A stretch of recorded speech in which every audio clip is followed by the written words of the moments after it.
Freedom is among the most celebrated ideals in modern society. We speak constantly about freedom of choice, freedom of expression, financial freedom, political freedom, and personal freedom. Entire cultures organize themselves around the promise that individuals should be able to live according to their own desires rather than the commands of others. However, there is a paradox hidden beneath this celebration of freedom. Many people who consider themselves free spend much of their lives obeying impulses they can never consciously choose. Freedom to them means freedom to act on impulse. They wake up and immediately reach for their phones. They consume information they did not seek. They procrastinate on tasks they know are important, and they repeat habits they claim to dislike. They make promises to themselves and then quietly abandon them. In one sense, nobody is forcing them, but in another sense, they are truly not in control. This raises an uncomfortable question. What if the greatest threat to freedom is not external oppression, but internal disorder? What if freedom is not simply the absence of constraints, but the ability to govern oneself? This idea appears repeatedly throughout the history of philosophy. For Aristotle, the free person was not someone who merely followed desire. Freedom emerged through the cultivation of virtue and rational self-mastery. For the Stoic philosopher Epictetus, freedom consisted in distinguishing what is within our control and what is not, and refusing to become enslaved by external circumstances. For Nietzsche, freedom was not a natural condition, it was an achievement attained only by those capable of imposing discipline upon themselves and transforming their own character. Although these thinkers differed in many respects, they shared a remarkable insight. The person who obeys every impulse is not free. The person who can govern their impulse is. In this video, we will explore why discipline is not the enemy of freedom, but one of its necessary conditions. We will examine how modern culture often misunderstands freedom, why self-control has occupied such a central place in philosophical thought, and why the disciplined life may offer a deep form of liberation than unrestricted choice ever can.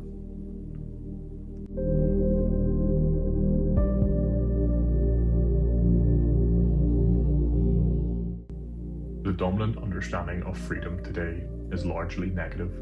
By negative, philosophers do not mean bad. They mean freedom understood as the absence of interference. Under this view, freedom increases when obstacles decrease. The fewer restrictions imposed upon an individual, the freer that person becomes. There is certainly truth in this side. Protection from coercion does matter. Yet a problem emerges when this understanding becomes the only understanding of freedom. If freedom simply means doing whatever one wants, then any desire automatically becomes an expression of that freedom. But is this really the case? Imagine someone who spends 6 hours a day scrolling through social media despite repeatedly wishing to stop. Imagine someone who cannot regulate their spending and accumulates debt through impulsive purchases. Imagine someone who intends to exercise, study, or pursue meaningful goals, but repeatedly abandons those commitments in favor of immediate gratification. Technically, these individuals are exercising choice, yet many would hesitate to call them free. Why? Because there is an important distinction between acting according to one's desires and acting according to one's considered judgment. The two are not always the same. Human beings possess multiple layers of motivation. We have immediate impulses, long-term goals, emotional reactions, and rational evaluations, which are of human life. A person may desire comfort while simultaneously valuing excellence. They may crave distraction while recognizing the importance of concentration. They may seek immediate pleasure while understanding the long-term consequences. The question then becomes, which part of the self is actually in command? This question concerned philosophers long before the modern age. The ancient Greeks frequently described human beings as divided creatures. Reason and desire were not identical. The challenge of life involved creating harmony between them. Without such harmony, individuals became fragmented. They drifted from impulse to impulse without coherent direction. What appears to be freedom from the outside can therefore conceal a deeper form of dependence. The individual becomes dependent upon mood, dependent upon appetite, dependent upon circumstance, and whatever stimulus happens to appear next. Modern technology can amplify this problem. Entire industries compete for attention. Sophisticated systems are designed to exploit predictable features of human psychology, notifications, recommendation algorithms, endless scrolling mechanisms, and personalized content feeds. These are all engineered to capture and sustain your engagement. The issue is not merely technological, the issue is philosophical. These systems thrive because they interact with aspects of human nature that have always existed. While technologies change, the underlying vulnerabilities remain remarkably consistent. This is why discussions of freedom cannot be limited to politics or external conditions alone. A society may grant extensive freedoms while individuals remain internally governed by forces they scarcely understand. The ancient philosophers recognized something that is often forgotten today.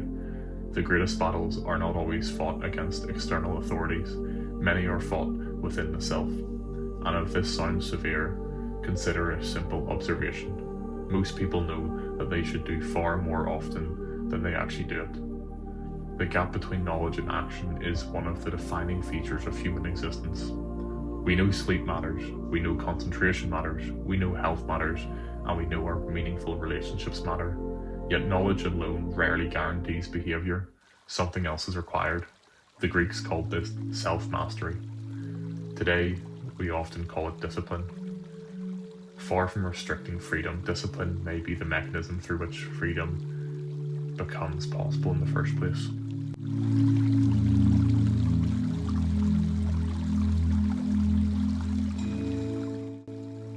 For Aristotle, human beings do not simply act, they aim. For every action is directed towards what appears to be good. This is the foundation of his ethical theory. However, Aristotle makes a crucial distinction between apparent goods and genuine goods. A person may pursue pleasure and status, but not all of these lead to what he calls eudaimonia, often translated as human flourishing or living well. For Aristotle, flourishing is not a feeling, it is an activity. It is the sustained exercise of reason in accordance with virtue. Virtue, in turn, is not an abstract ideal, but a trained disposition, formed through repetition, habit, and conscious regulation of behavior. This is where discipline enters his philosophy in a fundamental way. Aristotle does not imagine the virtuous person as someone who never experiences conflicting desires. Rather, the virtuous person is someone whose desires have been trained to align with reason. He famously argues that moral virtue lies in a mean between extremes. Courage, for example, is the balance between recklessness and cowardness. Temperance is the balance between indulgence and deficiency. What matters is not suppression of desire, but its proper formation. Without discipline, desires remain chaotic. With discipline, they become structured. And structure, for Aristotle, is what makes meaningful freedom possible. A person who is entirely governed by impulse is not free in any meaningful sense because they lack stable agency. They are reactive rather than active. Aristotle's insight is subtle but important. Freedom is not the absence of constraint, it is the presence of internal order.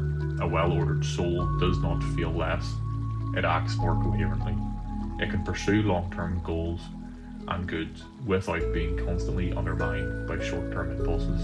In this sense, discipline is not punishment, it is the education of the self.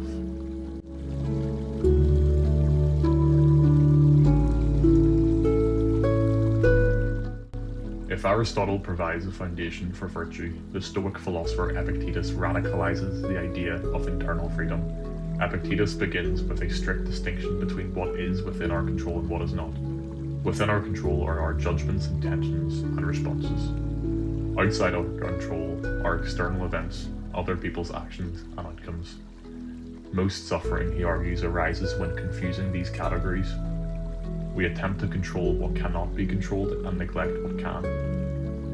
For Epictetus, true freedom lies entirely in the internal domain. No external authority can determine how you interpret an event. No circumstance can force you to abandon rational judgment unless you consent internally. This produces a striking reversal of ordinary assumptions.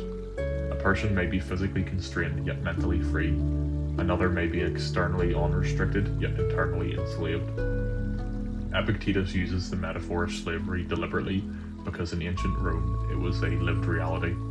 His claim is not symbolic exaggeration but philosophical precision. If your mental state is governed by fear, desire, or anger, then you are not the author of your own life. You are being authored by forces within you that you have not examined.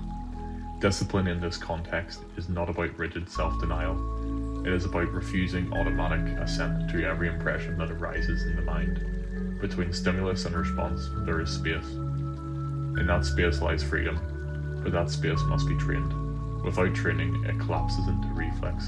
With training, it becomes agency.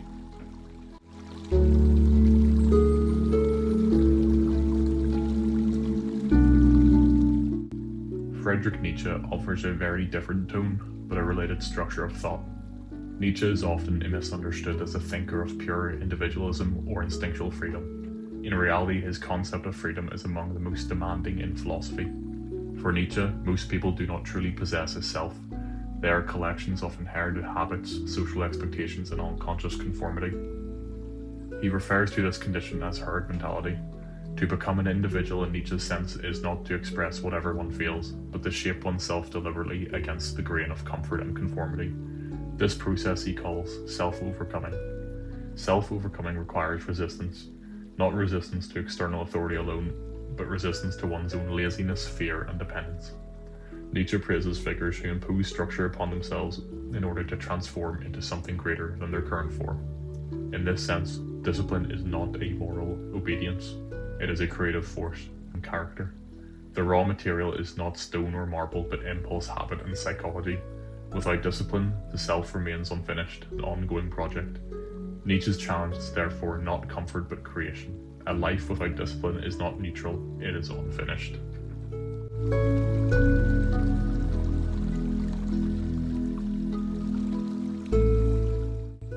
If discipline is so closely tied to freedom, why is it so often experienced as its opposite? The answer lies in immediacy. Discipline often conflicts with short-term desire. It delays gratification. It introduces structure where spontaneity feels easier. It requires confrontation with discomfort. For this reason, discipline is frequently interpreted as limitation. Yet this interpretation focuses only on the present moment. It neglects the longer trajectory of a life. The paradox is that immediate freedom can produce long-term constraint, while immediate constraint can produce long-term freedom. A life governed entirely by impulse narrows over time. A life governed by discipline expands. The philosophical tradition we have examined, Aristotle, Epictetus, Nietzsche, does not deny desire or individuality. Instead, it insists that both require formation. Left unshaped, they fragment the self. Shaped through discipline, they produce coherence. This brings us back to the initial question: what does it mean to be free? If freedom is simply doing what one wants in the moment, then discipline appears unnecessary or even hostile. But if freedom is the capacity to act in accordance with reason, to maintain coherence across time, and to govern one's own development, then discipline is not optional, it is foundational. The modern world offers increasing opportunities for immediate choice. But choice alone is not the same as freedom. Freedom requires the ability to choose consistently, deliberately, and within awareness of consequences. That ability is not given, it is formed. And it is formed through discipline, not as restriction but as structure, not as limitation but as the condition that makes meaningful agency possible at all.